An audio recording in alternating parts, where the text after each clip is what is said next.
તારીખ આજે 2 જૂન 2025 રોજના અનુક્રમમાં આપણે આ શ્રી વ્યાસસૂત્રનું રામાનુજાચાર્ય કૃત શ્રી ભાષ્ય જે છે તે જોઈ રહ્યા છે. અત્યારે આપણે શ્રવણ મનન નિધિધ્યાસ અને સાક્ષાત્કારની વાત કરી રહ્યા છે. રામાનુજ વેદાંત પ્રમાણે અને શાંકર વેદાંત જે અદ્વૈત વેદાંત છે એ પ્રમાણે આ બધાને આપણે સમજ્યા. સાક્ષાત્કારમાં આપણે જોયું કે ભાઈ કેવળ શ્રવણ મનન અને નિધિધ્યાસન જે છે તે આત્મા પરમાત્મા પ્રાપ્તિના સાધન નથી એમ કહીને જેને એ આત્મા પરમાત્મા પસંદ કરે છે તે જે આત્મા પરમાત્માને પામી શકે છે.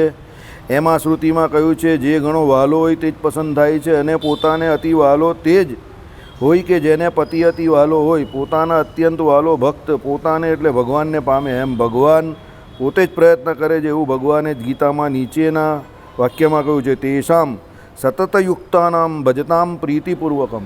એટલે જે ભગવાનનું ભજન પ્રીતિપૂર્વક કરે છે એ ભગવાનનો વહાલો થાય. કહેવાનો મતલબ એવો છે કે આપણા સાધનોથી ભગવાન પ્રાપ્ત થતા નથી, પણ ભગવાન તમારી ઉપર કૃપા ક્યારે કરે કે જ્યારે તમારા સાધનોમાં પ્રીતિ ભળે. એટલે તમને ભગવાનને વાલા થાવ ક્યારે? જ્યારે તમને ભગવાન વાલા હોય. આ ગીવ એન્ડ ટેક પોલિસી છે દુનિયામાં, દરેક જગ્યા પર એવું છે. તમે તમારી ચાહતી જે કોઈ વ્યક્તિ હોય એને પ્રેમ આપો તો એના બદલામાં તમને પણ પ્રેમ મળે. જો અત્યારે લોકો જે છે ને તે કોન્ટેક્ટ વધારી રહ્યા છે, રિલેશનશિપ નહીં વધારતા. કોન્ટેક્ટ તમે વધારો ને એમાં તમને શું આશા હોય કે આ મને ભવિષ્યમાં કંઈ કામમાં આવશે. અને કોન્ટેક્ટ હંમેશા સામેવાળાની પોસ્ટ, સામેવાળાના રૂપિયા પૈસા, સામેવાળાનો અધિકાર એ જોઈને વધારે. એટલે કોન્ટેક્ટ વધારવામાં હંમેશા તમે માર ખાઈ જાઓ. હા, એ તમારે ગમે ત્યારે એ વ્યક્તિ તમને ધોકો આપી જાય, કારણ કે તમે એની જોડે કોન્ટેક્ટ વધારો છો. રિલેશનશિપ ડેવલપ નહીં થતી. રિલેશનશિપ એટલે શું છે કે હૃદય જોડે જે કોઈ મેળાપ થવો તે બરાબર. શબ્દ બોલ્યા વગર વાચા પામી જાય એ રિલેશનશિપ છે. બાપ દીકરાનો સંબંધ હોય, ભાઈ ભાઈનો સંબંધ હોય અને બંને વચ્ચે એવો સંબંધ હોય કે ખાલી આંખના ઇશારામાં સમજી જાય કે મારો ભાઈ મને આ કહેવા માગે છે કે મારા બાપુજી મને આ કહેવા માગે છે. એ રિલેશનશિપ છે. એટલે અહીંયા ભગવાન જોડે એ પ્રમાણે તમારે રિલેશનશિપ ડેવલપ કરવાની છે. એ તમારે ભગવાનને વહાલા ક્યારે થવાય? જ્યારે તમારા જીવનમાં ભગવાન મુખ્યપણે હોય. એટલે આત્મા પરમાત્માને કોઈ પણ સાધન દ્વારા પામી શકતો નથી, પણ ભક્તિ દ્વારા. ભગવાનને વિશે અતિશય ભક્તિ, અતિશય હેત, તો એ ભગવાન જે છે એ પણ તમને એટલા જ હેત કરશે. એટલે આમાં શું લખ્યું? તેષામ સતતયુક્તાનામ ભજતામ પ્રીતિપૂર્વકમ. સતતયુક્તાનામ એટલે કાયમ માટે. બીજું શું કહ્યું? ભજતામ, ભજન કરવાનું છે. કેવું? પ્રીતિપૂર્વકમ એટલે પ્રીતિથી ભજન કરવાનું છે. અમુક સંસ્કૃત બહુ સરળ હોય, સામાન્ય માણસને આવડી જાય એવું જોઈએ બરાબર. પછી શું આવ્યું? દદામી બુદ્ધિયોગમ તમ યેન મામુપયાંતિ તે. ભાઈ મને એવો બુદ્ધિ, જેવો મને સતત વળગેલા છે અને પ્રીતિપૂર્વક મને ભજે છે તેને હું બુદ્ધિયોગ એટલે જ્ઞાન યોગ આપું છું.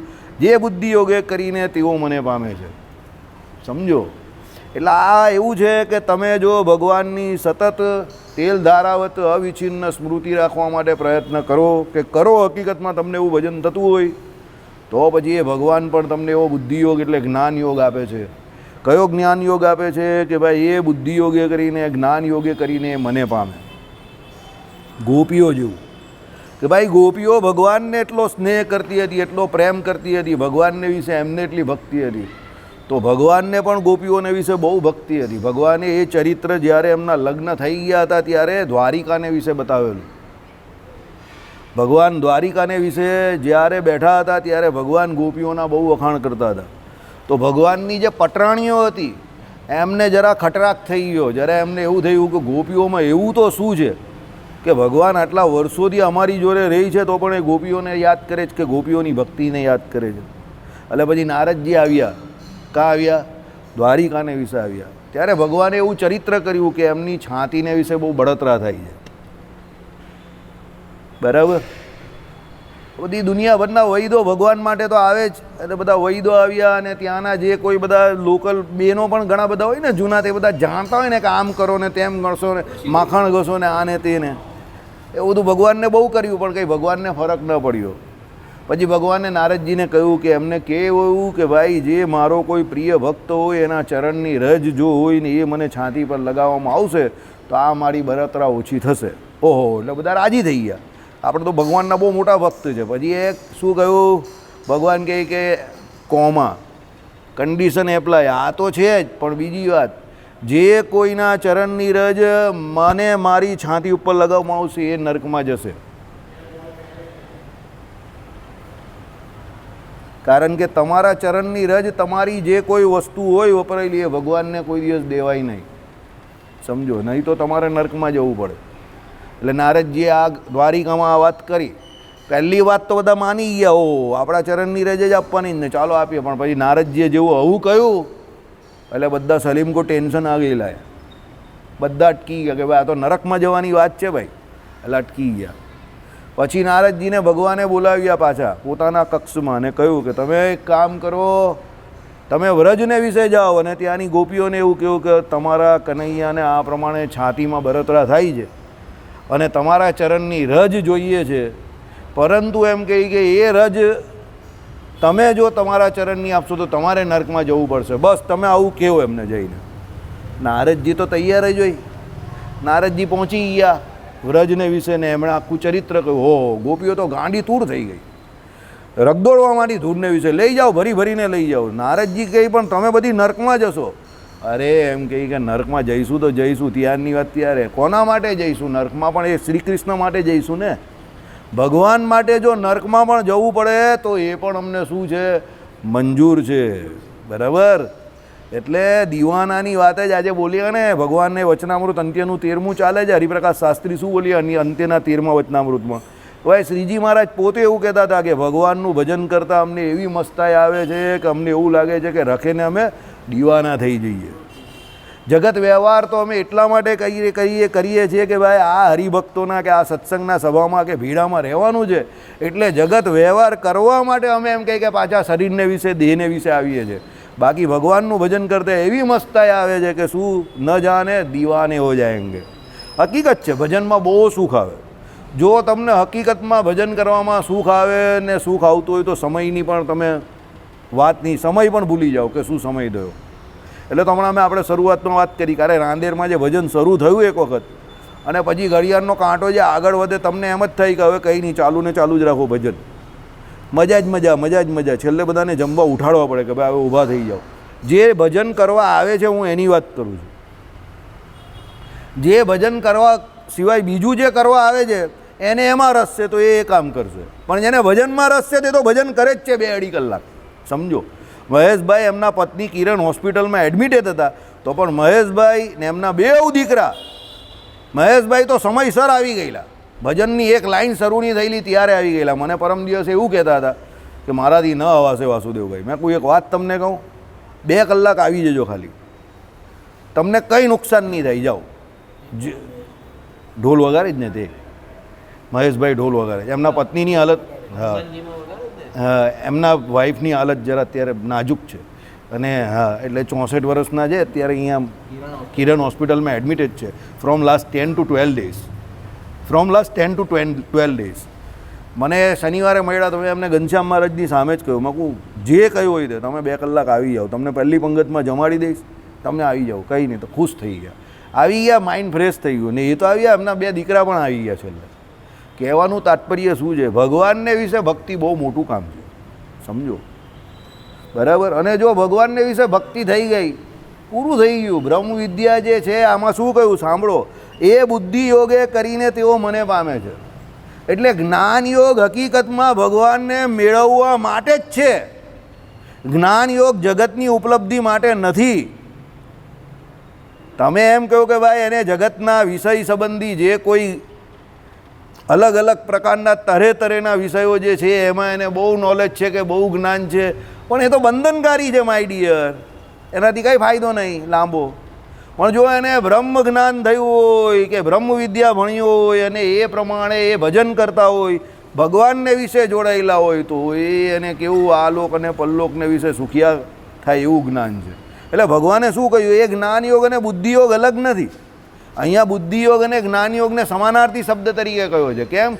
એની બુદ્ધિને વિશે પણ એ ભગવાન રહ્યા છે. કાર્યાણીનું વચનામૃત કે ભાઈ બુદ્ધિ તો મૂળ જડ છે, જ્ઞાન અંદર કોનું રહ્યું છે? આત્માનું રહ્યું છે, જીવનું રહ્યું છે. અને એ જીવનું પણ જે જ્ઞાન છે તે કોને આધારે છે? અંદર સાક્ષી રૂપે રહ્યા પરમાત્મા જે છે એને આધારે છે. કારણ કે જીવ એના કર્મે કરીને પોતે અંદર રહેલા પરમાત્માને આધીન છે. એટલે તમે જેવા કર્મો કરો એ પ્રમાણે અંદરથી ભગવાન પ્રેરણા કરે. સમજો, તમે સારું કરો તો તમારી જોડે સારું થવાનું જ છે. તમારું આજનું જે ચરિત્ર જે છે કે તમારું કર્મ જે છે એ જ તમારું કાલનું ભવિષ્ય છે, બીજું કોઈ નથી. તમારું ભવિષ્ય તમારા હાથમાં જ છે, બીજા કોઈના હાથમાં નથી.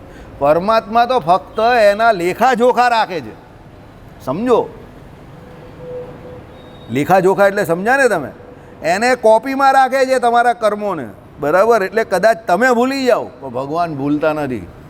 સમજો, એટલે એ ભગવાન તો કર્મ ફળ પ્રદાતા છે, ઈશ્વર છે. એટલે તમને એવો ભગવાન બુદ્ધિયોગ પ્રેરે કે તમારી બુદ્ધિને વિશે જે જ્ઞાન થાય એમાં ભગવાન મુખ્યપણે આવી જાય. હા, ભગવાન આવે. વાસણ માંજે તો ભગવાન યાદ આવી જાય, 100% આવે, બરાબર? પણ ભગવાન એને જ મળે છે પાછા કે જે ભગવાનની સેવા કરે છે, નિષ્કપટ ભાવે કરે છે, પોતાના સ્વાર્થ વગર કરે છે.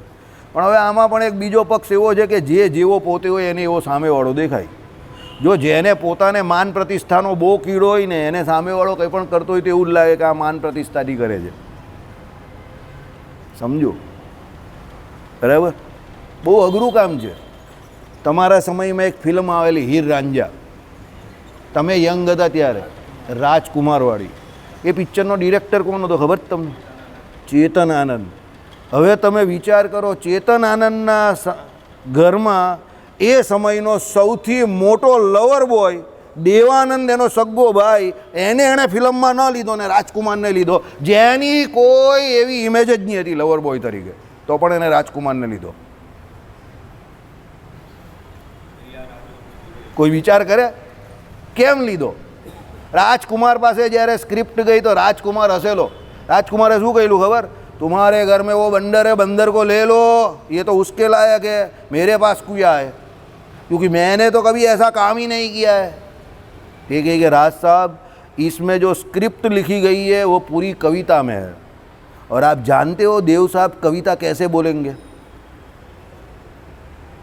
तो उसके लिए मैंने आपको रखा है. हाँ, ये कुछ बात हुई, राजकुमार गई तो ये इसके ऊपर तो हमारा अधिकार है, ये तो सिर्फ हम ही बोल सकते हैं.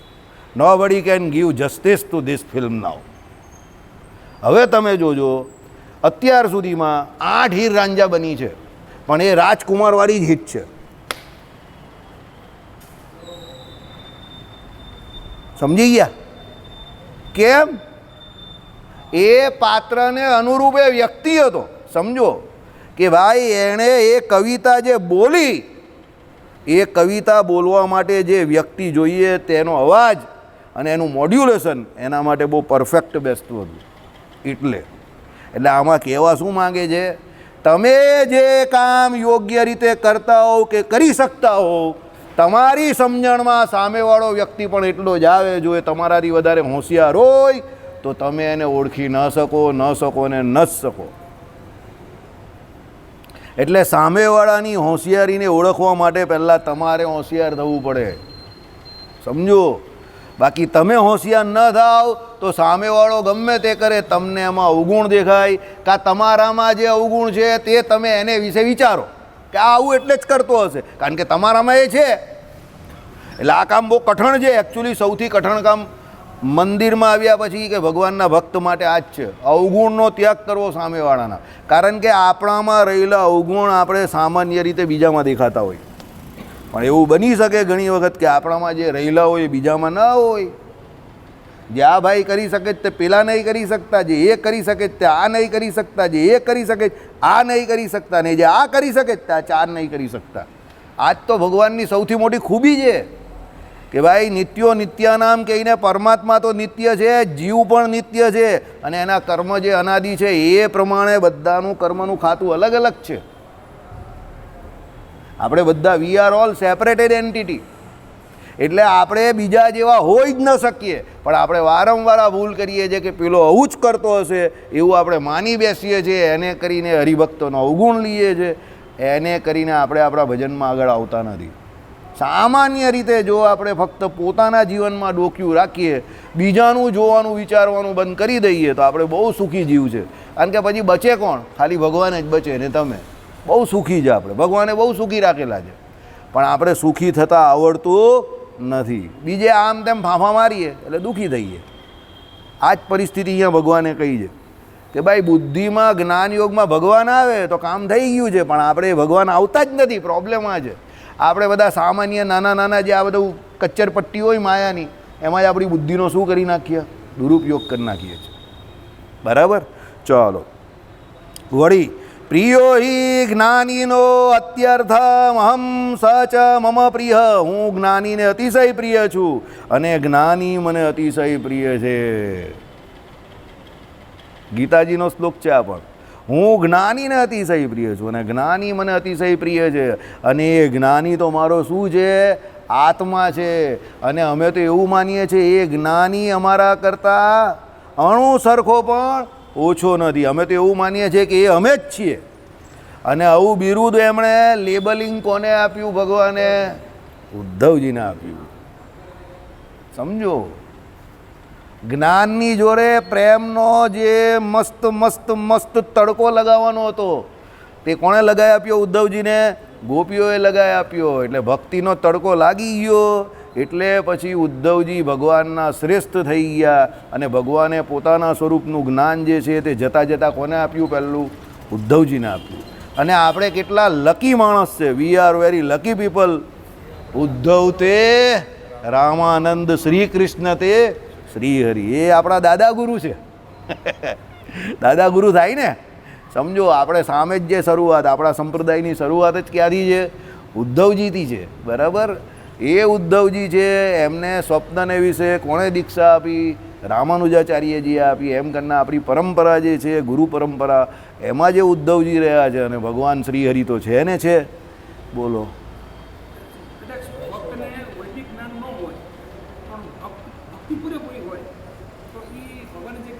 નહીં નહીં નહીં નહીં નહીં હોય. પણ નહીં હોય. એ ભૂલ છે. સમજો, એનું કારણ છે. તમને કહી દઉં, એવું ઘણાને એવું હોય કે ભાઈ મને શબ્દનું જ્ઞાન નથી પણ ભગવાનને વિશે બહુ પ્રીતિ છે.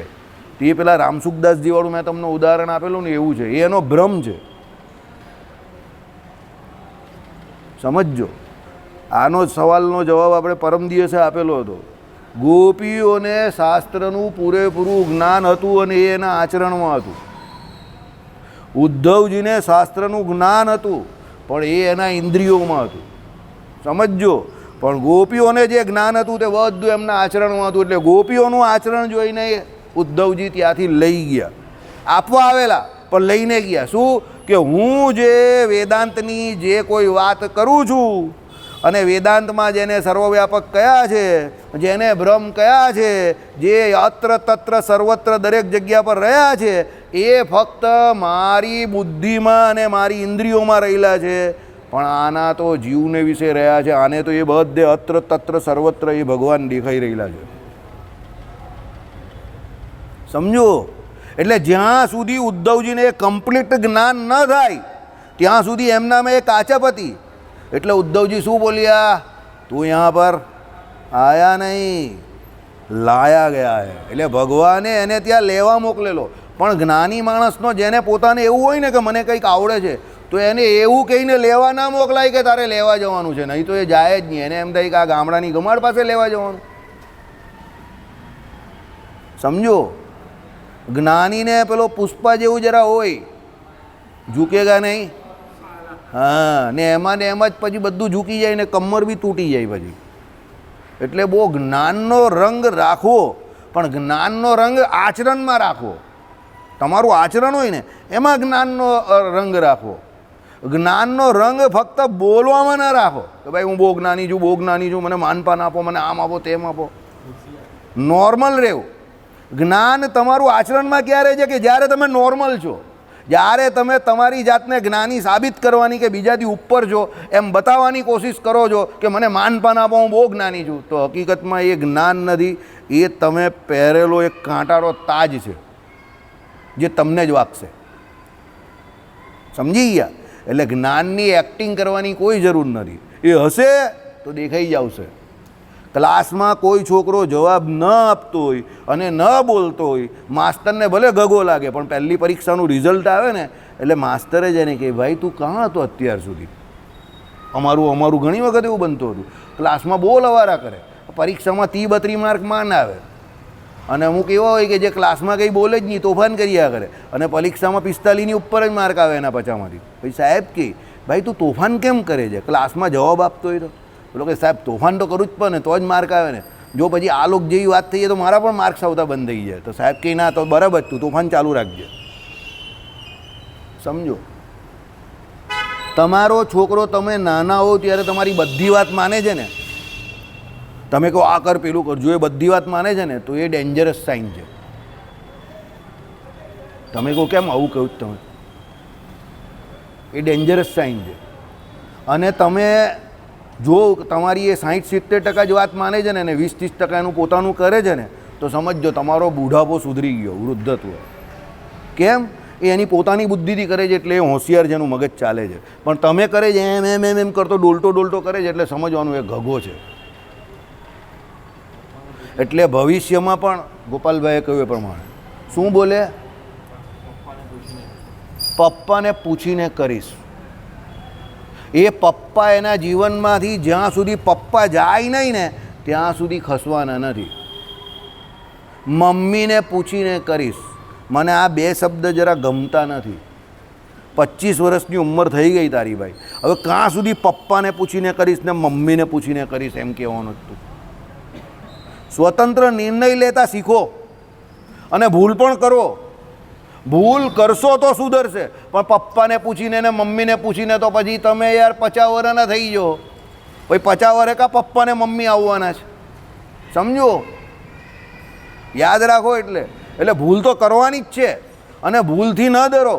ભૂલ થશે તો જ કંઈ શીખશું. અને 2 માણસ આપણે મૂર્ખ કહેશે તો મજા આવશે. કેમ? એ આપણે મૂર્ખ એટલે કહી ગયો કે આપણે કંઈ કરી રહ્યા છે. કોઈ કંઈ કરતો જ નહીં હોય તો પછી કોણ મૂર્ખ બને? સમજો, આલ્બર્ટ આઇન્સ્ટાઈન શું કહે છે? જે માણસે જીવનમાં કોઈ ભૂલ નહીં કરી એણે સમજીને ચાલવાનું કે એણે જીવનમાં કોઈ પણ નવા કામની શરૂઆત કરી એટલે એનું જીવન મસ્ત ફ્લેક્સિબલ ચાલ્યા કરે. પણ ભૂલ તો કરવાની જ છે. નવું કરીને ભૂલ કરો તો કંઈક શીખશું. બરાબર Sanjaybhai? There is no situation that is known as tailor made situation. એનો અર્થ ખબર તમને? ટેલર મેડ સિચ્યુએશન કોઈ હોતી નથી લાઈફમાં. રોજ કંઈક નવું આવશે. તમે દરજી પાસે શર્ટ બનાવવા જાઓ તો આટલી છાતી, આટલી હાઇટ, આટલી લંબાઈ, આટલી પહોળાઈ તો દરજી એ પ્રમાણે બનાવીને આપી દેશે. પણ દરજીનો જમાનો ગયો અત્યારે, રેડીમેડ શર્ટ આવે. એટલે તમારે સિલેક્ટ કરવાનું કે તમને એક્સ જોઈએ, XXX જોઈએ, XXX જોઈએ, XL જોઈએ. સમજી ગયા? એટલે તમારી પસંદગી પર આવી ગયો હવે કે તમારે કઈ સિલેક્ટ કરવાની છે. તમારે એ શર્ટમાં બેસવાનું છે. શર્ટ તો પેલા બનાવી દીધા પહેલેથી. તમને તમારા માપનો નહીં બનવાનો, તમારે એ શર્ટમાં ફિટ થવાનું છે. જમાનો એવો આવી ગયો. સમજો?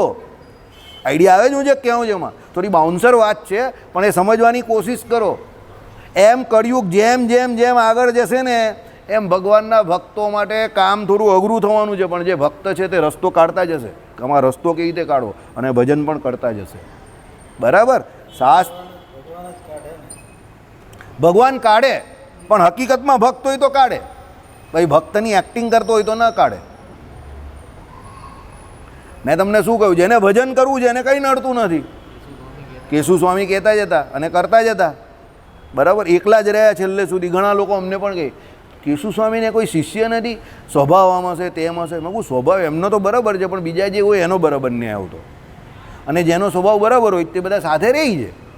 તો પેલો મને આમ કરીને જોઈએ એટલે એમ કહે હું કહું તે બરાબર જ કહું છું. વિદુર નીતિ શું કહે છે? 2 સરખા ગુણવાળા વ્યક્તિને સાથે ફાવે કાં 2 સરખા ધનીને સાથે ફાવે, બીજા કોઈને ફાવે નહીં. કારણ કે બંને મતલબથી જોડાયેલા છે એકબીજા જોડે. પણ જ્યાં હવે એક ટ્રેક્ટરનું ટાયર હોય ને એક સ્કૂટરનું ટાયર હોય તો ક્યાં સુધી મેળ ખાય? એના જેવો બીજો વ્યક્તિ પણ જોઈએ ને. તમે સોનું ધાતુ લેવું તો એમાં બીજી જે ધાતુ મળતી હોય એ જ મળે ને. સોના જોડે રેતી તો મળવાની નથી. તો એના જેવો કોઈ વ્યક્તિ તો જોઈએ ને કે જે એની જોડે મળે. સમજો? આઈડિયા આવી ગયો તમને? હવે જે 16 વલનું સોનું હોય ને અત્યારે માર્કેટમાં મળતું જ બંધ થઈ ગયું છે. માર્કેટ કહ્યું તો તમે સમજી શકો છો. તો પછી એને એના જેવો બીજો માણસ કાથી મળે? બરાબર. ચાલો આગળ જઈએ. હવે ભક્તિ સાક્ષાત્કાર પછી ભક્તિની વાત છે. માટે કહેવાનું એ છે કે સ્મૃતિ સાક્ષાત્કાર રૂપ છે. ભાઈ ભગવાનની સાક્ષાત્કાર સ્મૃતિ એટલે સાક્ષાત્કાર.